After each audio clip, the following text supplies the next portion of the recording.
గాలి శృతి మించిలా నన్ను మై మరపించకలా తడబడి తల వంచిలా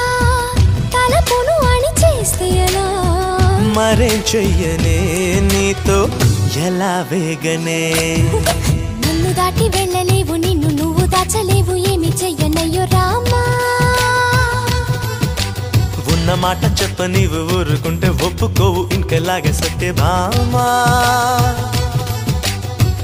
అనుకున్నా తప్పు కదా మో మాట ముప్పు కదా